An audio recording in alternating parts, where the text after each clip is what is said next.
Shalom, Bapak, Ibu, Saudara-saudara yang terkasih dalam Tuhan Yesus Kristus. Selamat hari Minggu. Saat ini kita berjumpa lagi dalam perjalanan 50 hari hidup dalam kuasa dan karya kebangkitan Kristus.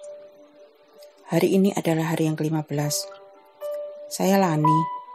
Hari ini saya akan membagikan sebagian kisah hidup saya dalam perjumpaan dengan Allah. Saya katakan sebagian, karena sebagai anak Tuhan, selama masih hidup, kita akan sering mengalami perjumpaan-perjumpaan dengan Allah. Saya dilahirkan dan dibesarkan dalam keluarga Kristen. Waktu kecil saya sering diajak ke gereja oleh nenek saya. Saya ikut sekolah minggu. Sejak kecil saya tahu siapa Tuhan Yesus. Tapi belum mengenal siapa Tuhan Yesus.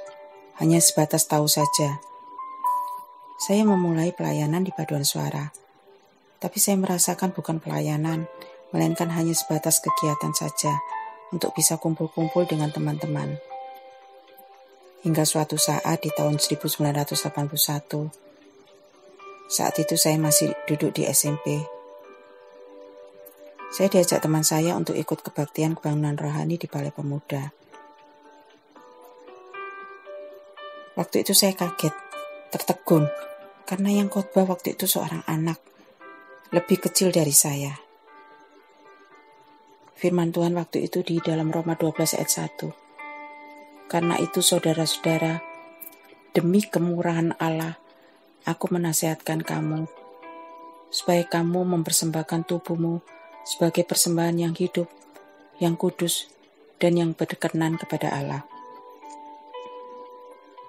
Melalui anak tersebut, Tuhan menyatakan kasih-Nya. Dia memanggil saya untuk mempersembahkan hidup bagi Dia. Dalam pikiran saya Tuhan berkata, seorang anak kecil saja mau menyerahkan hidupnya untuk dipakai Tuhan. Mengapa kamu tidak mau? Mengapa kamu masih menunda-nunda? Sesampainya saya di rumah, saya menangis.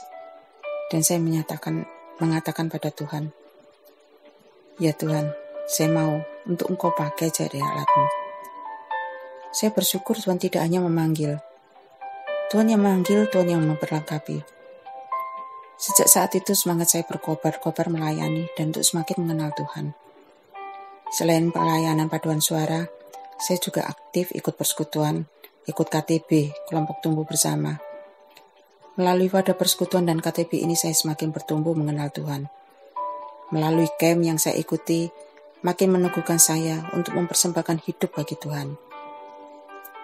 Hidup ini adalah anugerah yang Tuhan sudah berikan bagi kita.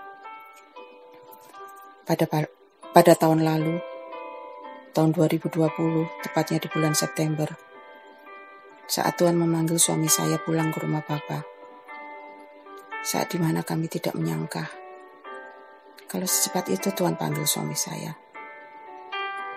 Kami semua tidak siap, serasa seperti mimpi.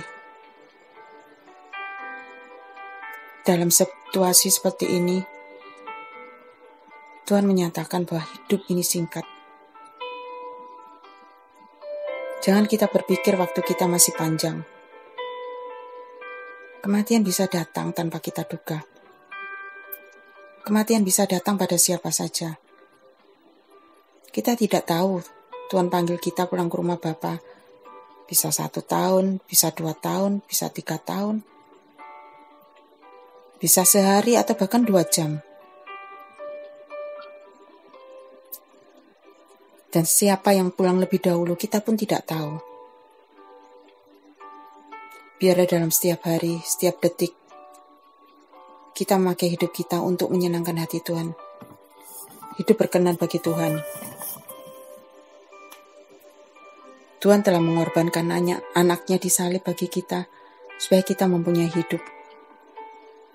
Mari kita persembahkan hidup yang adalah anugerah Tuhan ini. Untuk hidup bagi Tuhan. Bukan hidup bagi diri kita sendiri. Atau untuk kehendak kita sendiri.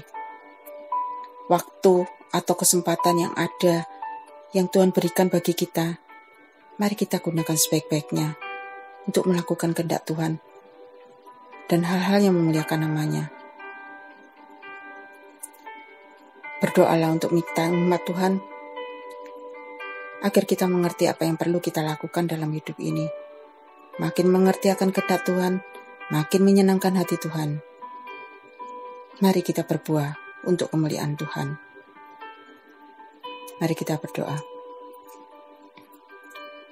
Tuhan, terima kasih untuk keselamatan. Terima kasih untuk pengorbanan yang telah Engkau berikan bagi kami. Kami juga mau berterima kasih untuk anugerah kesempatan hidup yang Tuhan sudah berikan. Kami tidak tahu Tuhan kesempatan itu berapa panjang waktunya. Yang kami tahu kesempatan itu terbatas. Tolonglah kami ya Tuhan, untuk kami gunakan kesempatan ini untuk boleh hidup seturut dengan kehendak-Mu, untuk hidup menyenangkan hati-Mu. Pakai kami Tuhan untuk menjadi alat bagi kemuliaan-Mu. Ada banyak tantangan di depan. Tolonglah kami untuk kami kuat dalam menghadapinya, dan kami boleh tetap tinggal dalam kasih-Mu. Terima kasih ya Tuhan. Dalam nama Tuhan Yesus yang telah mati dan bangkit, kami berdoa dan menyerahkan hidup kami untuk Kau pakai. Terpujilah Engkau Tuhan.